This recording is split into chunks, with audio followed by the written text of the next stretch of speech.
Nagbabalik na naman ang inyong tagapaglingkod ng mga balita at pawang katotohanan lamang. Naging mainit nga na usapin sa mundo ng social media.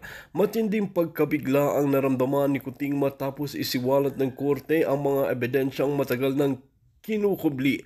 Sa pagdinig kahapon, inilabas ang mga dokumento, bank record at testimonya na direktang tinuturo sa kanyang pagkakasangkot. Hindi nakapagsalita si Kuting sa bigat ng mga akusasyon na sunod-sunod na ibinunyag.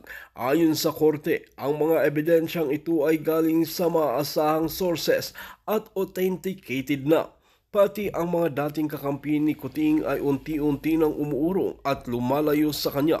Isang whistleblower ang lumantad at sinabing personal niyang naihatid ang pera mula sa mga kabalbalan na transaksyon.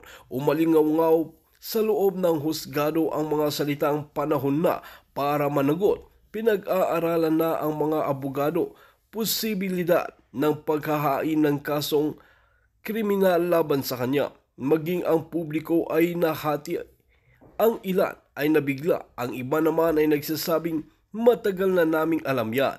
Sinubukan ni Kuting na magsalita sa media ngunit bigla siyang pinigilan ng kanyang legal team. Ayon sa insider, may mga paparating pa raw na mas mabigat na ebidensya sa susunod na pagdinig. Hindi na ito ordinaryong kontrobersya. Ito na ang simula ng kanya unti-unting pagbagsak. Ang dati niyang kumpiyansa ay napalitan ng kaba at katahimikan sa social media. Kaliwat kanan ang hashtag na hashtag kuting wala na, hashtag labas na lahat. Isa lang ang katanungan na natitira ngayon. Hanggang kailan makakapit si Kuting sa nalalabing kapangyarihan niya? Well mga kaibigan, para nga sa karagdagang impormasyon, panoorin nga natin ang buong video. At kung bago ka lamang sa akin channel, huwag kalimutan i-click ang subscribe button at notification bell para lagi kang updated sa ating mga bagong video. At para sa sulit viewers natin dyan, maraming salamat sa walang sawang pagsuporta. Fully authenticated naman dyan sa Los Angeles, marami talagang naniwala na. Kaya wag akong sisihin. Ang sisihin, yung gumamit ng cocaine. Yeah, Dahil, oo nga bakit mo sisihin ng mensahero, no? Samantalang ang gumamit ng cocaine talaga ang siya magpapabagsak ng gobyerno. Hindi alam mo, kahit folks, ang nakikita ko dito, tayo mo kung pareho tayo ng analysis dito na gagamitin nila ito para sa inciting. Okay, inciting to sedition. Kasi 'di ba, nung 2 weeks ago, nung bago ako dumating sa Netherlands, actually thank you na rin kay Director Santiago dahil talagang nagsalita siya publicly na i-hunt down, sabi niya, I will hunt her down kahit saan ako daw. So ginamit ko rin yon sa aking mga kaso na napatunayan ko na talagang totoo yung mga assassins na gusto talaga akong gurgurin. So ganito po kapag mga tanga ang kalaban natin. Di ba? Kasi nagbibigay ng bala para sa atin, no? At ngayon, napabdaloy-tuloy yung ating task na pruebahan na talagang dinidiin tayo ng gobyerno, no? So anyway, ang sinabi pa ni Pebos Talaquera sa kanyang sinupaang salaysay, dahil daw sa mga pangyayari, sigurado siya na akong namuno sa pagkakalat ng polboronic video, no? Well, unang-una, sinabi naman niya sa hearing, hindi siya naniniwala na akong gumawa ng polboronic video. Number one. Okay, Number two, ang sinasabi niya, ako raw pasimuno sa pagkakalat. Pero alam mo naman, kapatid, no, hindi mo naman tinatanggihan na talagang ang ating inaugural showing, ang ating maiden night ay sa Los Angeles, California, no? Now, bakit hindi mo sa amin sabihin sino ba talaga ang nagbigay sa iyo? Anong konteksto? Alam ko hindi mo ma-identify kung sino 'yan dahil siguradong papatayin 'yan, no? Pero anong relasyon ng taong 'yon? Bakit niya nakuha yung pulboronic video? Bakit niya ibinigay sa iyo? At binigay ba niya yan sa iyo para itago o talagang para i-share sa publiko? Dahil may karapatan ng tao na malaman ng katotohanan. So, ikaw mag-share kasi ikaw yung source eh. Oh. Yes, well, I think nasabi ko na ito ay malapit kay Bangag. Di ba? Kaya nga, Marcos Jr., isipin mo sino yan. Yes. Kapwa mo yan, humihit-hit siguro. Oh, anyway, classmate. Classmate ito, classmate. Classmate. Oo, classmate sa pagsisimot. Yun na nga, alam nyo, mga palangga, talagang ang syosyo nga nila. Ngayon, binuhay na naman nila Spokes itong Polvoron video at ngayon may bago na silang eksperto, si Pebbles.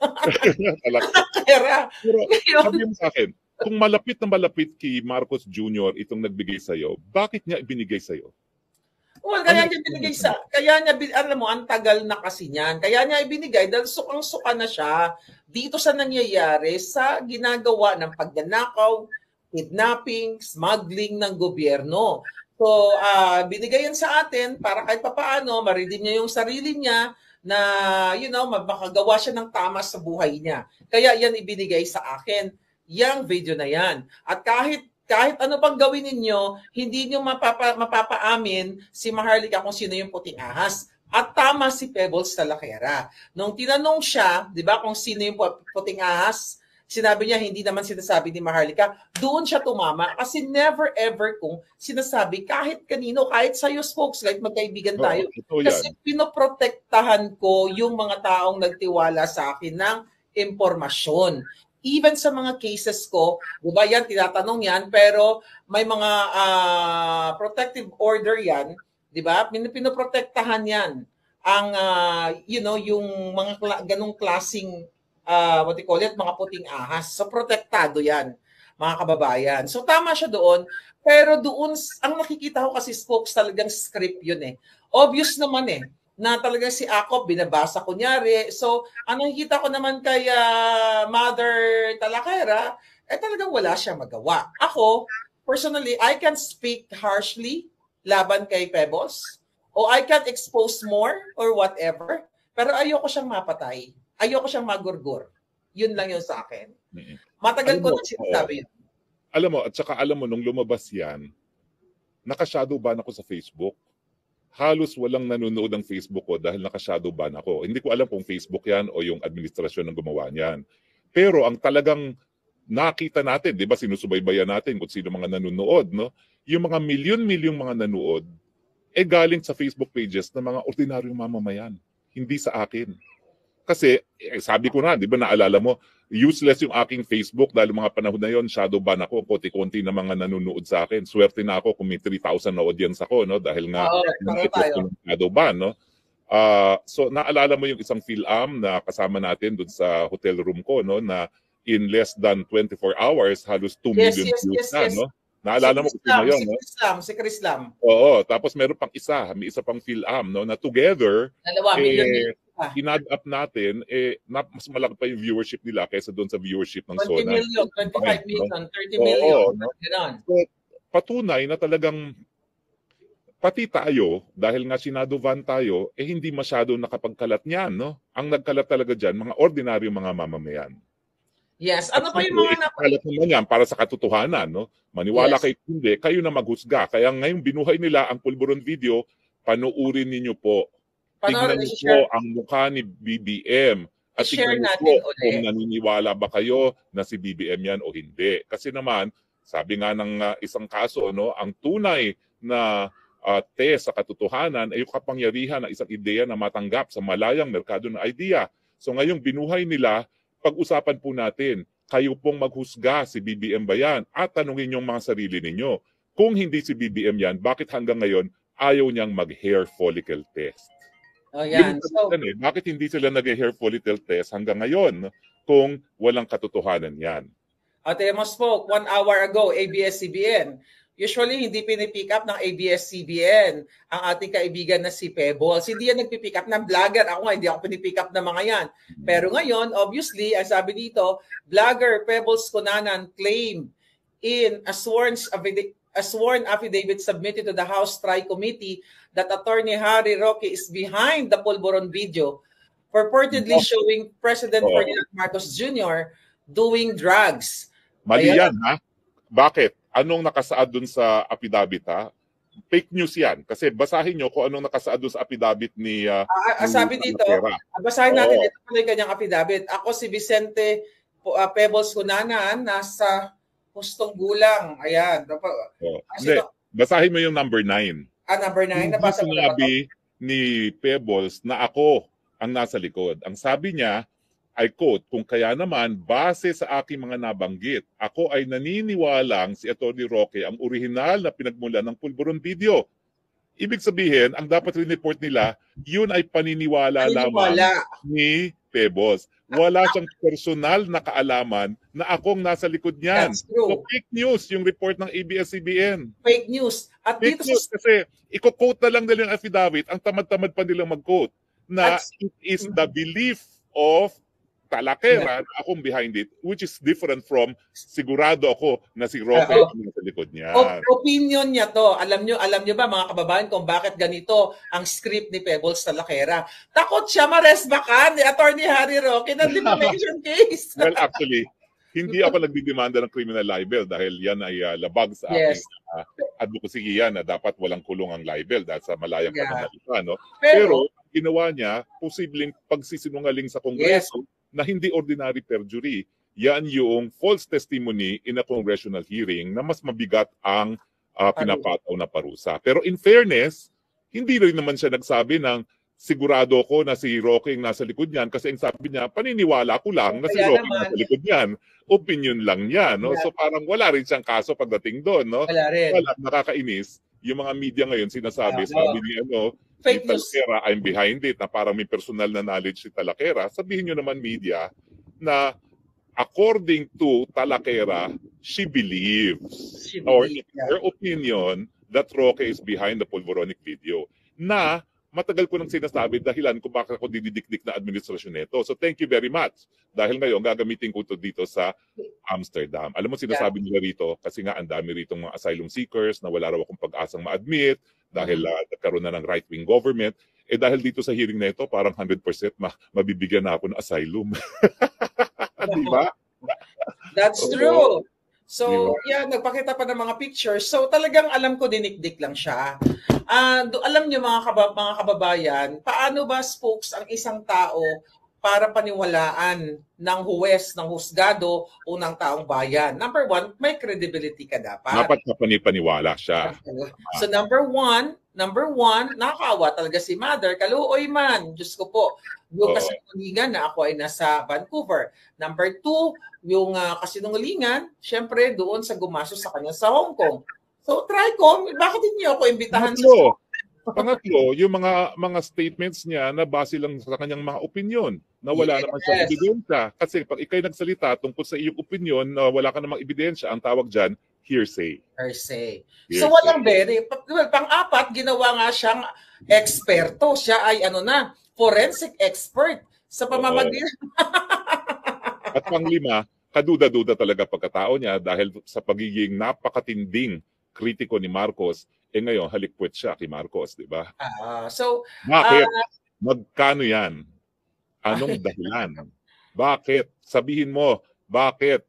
Alam mo, pag-usapan natin yung pagbabaliktad ni Talakera, ha? Okay. Kasi may mga nabasa akong mga may nabasa akong mga posting niya na kaya siya nagbaliktad, parang hindi niya maintindihan kung bakit matapos maisa publiko ang Polvoronic video, wala pang nangyayari. Naalala mo yung mga posts niya? Siya yung isa sa pinaka-atat. At naalala ko noon, bagamat hindi ako sumasagot sa kanya, iniisip ko, lahat ng bagay may takdang panahon. Hindi pa takdang panahon eh. Di ba? EDSA 2 naman nangyari dahil nagkaroon ng takdang panahon, na pareho rin naman ang sinasabi ni Tatay Digong. No? Ang lahat ng bagay may takdang panahon, at yan din ang sinabi niya nung siya'y nakulong na nga. No? Ang lahat ng bagay may panahon sa lahat. So parang atat na atat siya na bakit hindi pa nawawala si Marcos sa mga panahon na yun. Pero talagang... Tandaan natin na siya yung una talagang nag-organize doon sa EDSA Friday Group. Kaya nga, malungkot no? Sinalo na lang nila Maui yung EDSA Friday Group. Yung mga panahon na yun, matinding paghanga ko sa kanya kasi biscuit sila sa EDSA ay naruroon siya. So nagpapakita talaga na naruroon siya dahil meron siyang prinsipyo. Pero ano nga nangyari? Pero ako talaga, po, kasi alam ko yon bago siya bumaliktad. Nag-usap kami, but hindi ko na i-discuss dito. Pero naaawa talaga ako. Ito, mga kababayan, magsabi ni VJ Josh, mag-hair follicle na kasi si Bangag. Totoo. Ako, hindi lang siya isa. Dalawa, tatlo, may kasama siya, okay, na bumaliktad talaga. Naintindihan ko sila kasi kailangan nilang mabuhay. Naintindihan ko sila kasi ayaw ko sila mapatay. Okay? Dahil alam naman natin yung ginagawa ngayon sa mga vloggers katulad ngayon, kung hindi bumaliktad si Talakera, kasama siya dyan sa na-contempt. Correct. Yan Correct. totohanan. Unang-una, kasi maanghang talaga mga sinasabi niya. Yes, bangag-bangag, ngiwi-ngiwi. Tapos after all, magtataka ka talaga. Ngayon, I am forced to say something about it. May narinig ba kayo na nagsalita ako about Pebbles nung siya ay bumaliktad? Tumahimik ako kasi meron ako isang salita sa kaibigan. May palabra di honor ako. Pero dahil ako'y napangalanan sa TRICOM, kailangan ko naman ipagtanggol yung sarili ko. So yun mga kababayan. Yun spokes. Hindi ko rin naman naikwento sa'yo dahil hindi naman ako daldalera na ipagkanulo ko ang aking kaibigan. So nag-usap kami na mother na kakasuhan siya ng gobyerno ni Bangag. You know? Kaya siya ay kinausap na bumaliktad na lang. Yan ang totoo. Okay? Alam nila yan. Alam nyo yan, Madam Ellie, wag na tayo maglokohan. Okay? So, pero meron ding aspeto sa mga posting niya na parang nainis siya na parang walang nangyayari. Parang sense of frustration ba at helplessness na lahat naman tayo nakakaramdam. Pero siguro, iba-iba lang talaga yung degree ng ating paninindigan dahil tayo naniniwala pa rin na ang kabutihan ay mananaig sa kasamaan, no? Eventually, no? That history will protect, will show kung sino talaga nasa tamang parte ng kasaysayan, no? So yun yung pagkakaiba natin siguro. And you know, kung meron akong maanghang na sabi ngayon kita Lakera, sorry Pebbles, but talagang I share the view of Maharlika na hindi naman kami nagagalit sa'yo if ever medyo naaawa lang, no? Naawa lang ako. Naintindihan namin talaga kasi kami naman hindi nasa lugar mo na relying lang sa online selling, no? Meron naman kami kahit paano naging hanap buhay. Dalong na ako, 58 years old na ako, no? So kahit paano meron naman akong retirement. Oo, at actually ngayon I'm really on retirement kaya nga ako nag-asylum, no? Kaya na mag-retire. So naintindihan din namin 'yan, kaya lang sana kung ikaw ay okay na diyan at lahat ng gusto mo ay nabibigay naman, sana wag ka na lang manira ng iba, no? Wag na lang magsinungaling kasi at saka focus on issues. Kung mali ang ginagawa namin, mother, gano'n na lang. Kasi syempre pag kinanti mo naman, mother, yung mga taong nananahimik at gagawa ng istorya, tandaan nyo din na may mga bala ang lahat. Alam mo yun? So ako naman, actually, ayoko talaga makialam sa mga away, sa totoo lang, ng mga vloggers eh. Kahit nga ako inaaway din, kasi focus ako sa mga bangag. Focus ako kay Lisa Tanas. But since na pangalanan tayo, spokes na tayo na naman ang bida. Isang ngiwi-ngiwi ka dyan. Bangag-bangag. Mabuti na lang binuhay ang usaping pulburon. So, taong bayan, tignan nyo po yung video muli at maghusga kayo muli. Sa mga pangyayari ngayon na pinadala sa Netherlands ang ating Pangulo, in-impeach ang Inday Sara, tanungin nyo, kapanipaniwala ba o hindi ang pulboronic video na yan? Kayo pong maghuhusga dyan. Hindi NBI, hindi hukuman, at maraming salamat na nagkaroon tayo ng, for the first time, public discussion on the pulboron video sa Kongreso pa. Kasi alam mo ba, nabalita ko na naman na tinanggal na ako as columnist ng Star, no? Pero kauna-unahang sinensor ako ng Star, yung column ko tungkol dito sa pulboronic video. Sinensor nila ako kauna-unahang pagkakataon. Yung mga panahon na yon, July, iniisip ko na nga mag-BTO voluntarily sa Star kasi hindi ko naman ma-attend na magsusulat ako sa isang dyaryo na nagsesensor. Pero inisip ko, well, dahil malaki naman ang reach ng Star at mas malaki nang nagbabasa sa kanya kaysa sa Inquirer, patuloy pa rin ako, no? Pero I guess yung huli kong artikulo hindi na nila nagustuhan, no? Yung God knows who does not pay, the betrayal of Rodrigo Roa Duterte, no? Tapos yung artikulong hindi na nila pinablish, yung Let's Paint the World Green, na umabot ng 15 million ang nagbabasa sa internet. Hindi ko talaga akalain na yung na ganyan ibabasahin din sa Facebook, no? Di ba kinaganda ng fact checkers? Oo nga eh. Alam mo, nagtataka ako, no? Kasi yung isang fact checker, ginamit niya yung exact same program na ginamit ko. So bakit iba ang resulta niya? Iba yung resulta ko, no? So, pero pinakita ko yan in a live audience, no, na naka-broadcast talaga na yun ang finding nung internet site na yon, no? At tinatanong ko uli, actually nagbigay sa akin ng site niyan si Baby Girl Sasasot na pasok para malaman Baby Girl, mag-join ka na dito. Oo nga mag-join ka nga dito. Agent Morales, kayo dito. Oo, dahil malaking issue to, no? Mag-join kayo. They did us a favor. Yung mga gusto talagang ang tao husgahan na si Marcos Jr. at karapatan natin na husgahan siya kung siya dapat magpatuloy pa sa kanyang pamumuno. Maraming salamat dahil ayan na naman ang pulboronic video na nabauna sana sa limot. Oo, ang pagbabalik ng pulboronic video. At tignan natin, Yes. Iba kasi yung init eh. Iba yung init, yung galit ng taong bayan bago inaresto at pinadala sa Hague si Tatay Digong. Pangulong Duterte. Kumpara dun sa unang lumabas ang pulboronic video. Tignan natin kung pag pinaghalong galit sa pagpapakulong kay Tatay Digong ang pulboronic video, tignan natin kung sapat na yan para maulit ng kasaysayan. Hindi po yan illegal. Yan po ay kabahagi ng kasaysayan, nakasaad sa ating saligang batas, kapangyarihan natin bilang soberenyang mamamayan, husgahan kung tama pa bang magpatuloy sa pamumuno ang Marcos Jr. At opo, ako po, ang sinasabi ko, hindi na siya karapat-dapat mamuno. Dahil Yes. sa tingin ko, ang unang-unang problema, wala siya sa tamang pag-iisip. Siya ay addictus. Kung pag-i-empleo ng ordinaryong trabaho, kinakailangan ng drug test, pagiging presidente pa kaya? Hindi ko po sinasabi na siguradong-sigurado ko na drug addict siya. Pero yung konteksto na hindi siya nagpapa-hair follicle test at hindi niya sinasagot itong paratang nito, ang siya namang nagbibigay sa akin ng sarili kong opinion. Hindi po yan fact. It's an opinion na hindi siya karapat-dapat mamuno. Now, sapat ba ito para patumbahin ng gobyerno? Hindi po. Kasi magpapatumba ng gobyerno kapag nagsama-sama yung individual na opinion na hindi na karapat-dapat mamuno ang Yes. yan po ang magpapabagsak. Hindi po ang Harry Roque. Don't give me too much credit.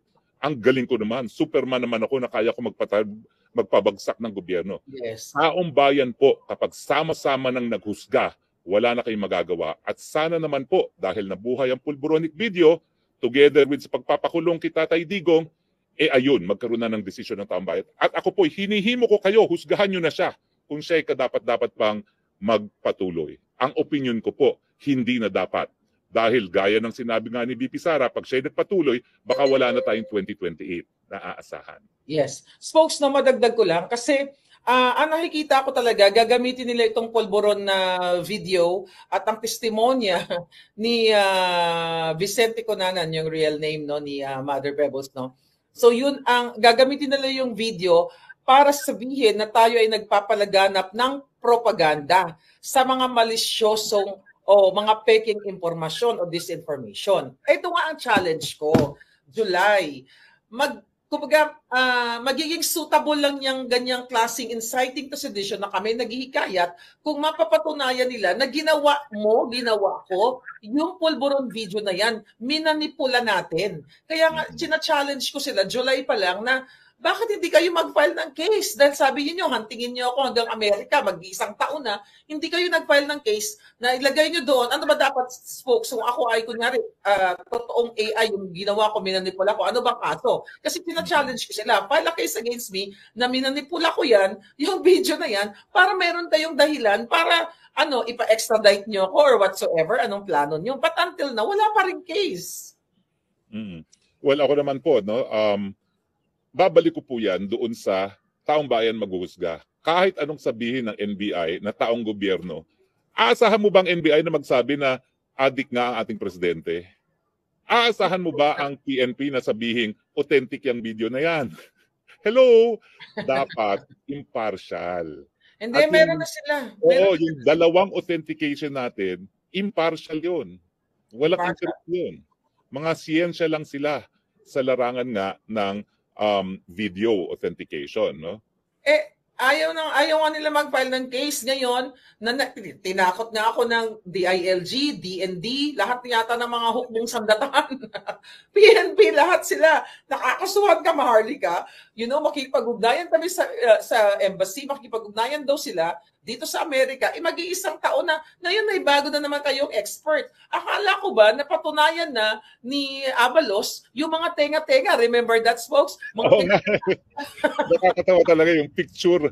At saka, alam mo, yung araw na yon, bago pa mag-SONA, abay, tarantang-taranta si Abalos at si Tidoro, no, na sila nagre-rebat. Sabi ko nga, kailan ba naman naging eksperto yung mga yan? No? Hindi naman sila eksperto. Ang hindi nila alam siguro nga, yun na nga, bago mo pinakita yan, meron ka ng authentication sa isang kumpanya at dinaan na nga natin dun sa app na kung Kaya nga saan hinahamon ko hindi. sila. Hahamunin ko ulit kayo, Tricom. Bakit hindi nyo ako ipatawag yan sa Zoom? At mai-present at malaman nyo yung mga sagot ko. Hindi yung one-sided lang kayo. Yung mga kriminal na mga resource person, pinapayagan nyo. Kami nila SAS. Kami na nasa labas ng bansa, ayaw nyo payagan.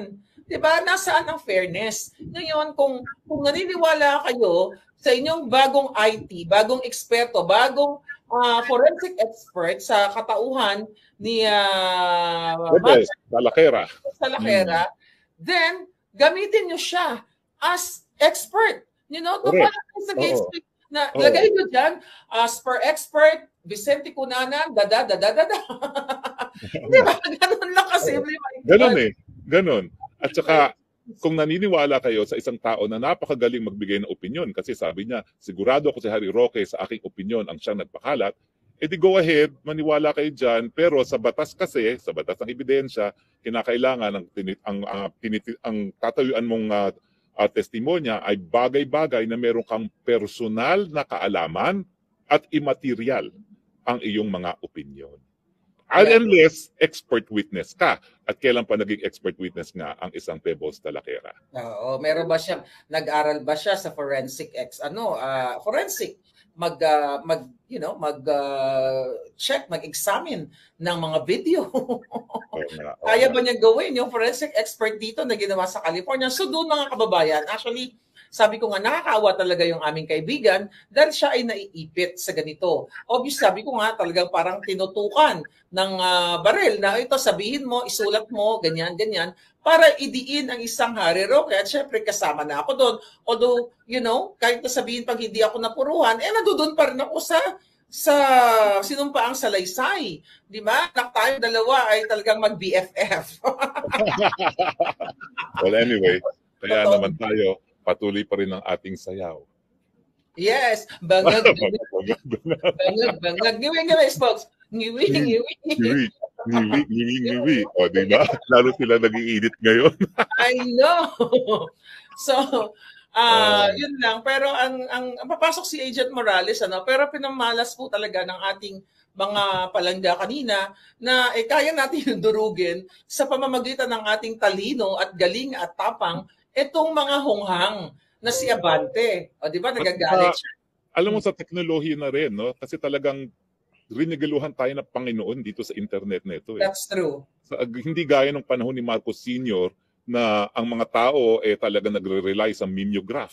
Alam ko, bata pa ako noon, aktivista na ako, nagbi-mimeograph ang lolo't lola ko ng mga babasahin, no? Nagaling din doon sa WeForum, yung mga mosquito media. No? Ngayon, meron na tayong internet.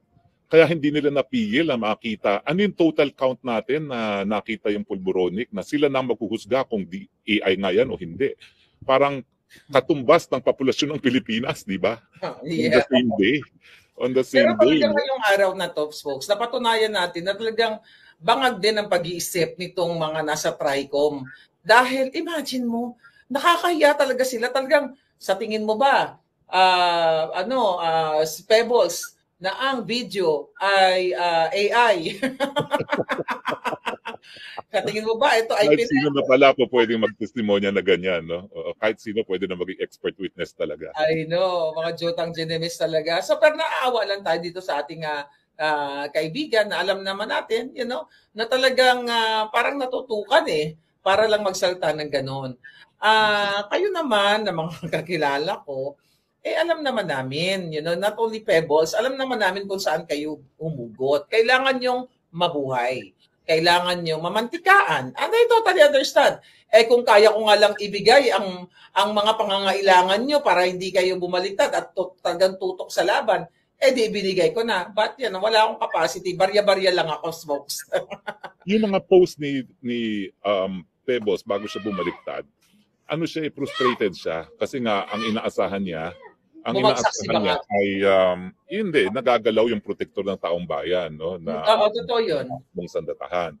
Sa akin naman, desisyon na ng Bong Sandatahan yan Basta nasa salig ang batas na sila ang protector ng taong bayan, kung talagang sa tingin nila walang kinakailangan na bigyan ng proteksyon ng taong bayan, wala tayong magagawa, no? Kahit ano pang gawin natin, kahit maghihilata tayo dyan, no? Decision talaga nila yan, no? So isa yan siguro sa faktor kung bakit siya bumaliktad na, bukod pa dun sa matinding pangangailangan, yung kanyang paniniwala, no, na ano ba yan, lahat na nalantad na ang katotohanan, ba't hindi pa gumagalaw ang mga protektor ng taong bayan, no? Sa Yeah. akin naman, naniniwala ko sa sinabi ni Presidente Duterte, lahat ay mayroong takdang panahon. Huwag naman tayong maniwala na manhid ang mga protektor ng taong bayan sa mga pangyayari. At alam ko, sangkatutak daw na pera ang pinamimigay ngayon sa mga general, no? Pero ang tingin ko naman, sa dami ng mga sundalo natin, kapulisan, hindi naman po pwedeng madadala sa pera sila lahat, no? Lahat ay mayroong takdang panahon. Yeah, but actually kasi mahal talaga makipaglaban sa katotohanan. Alam ninyo, kung mahina-hina lang ang alindog ko, baka bumalik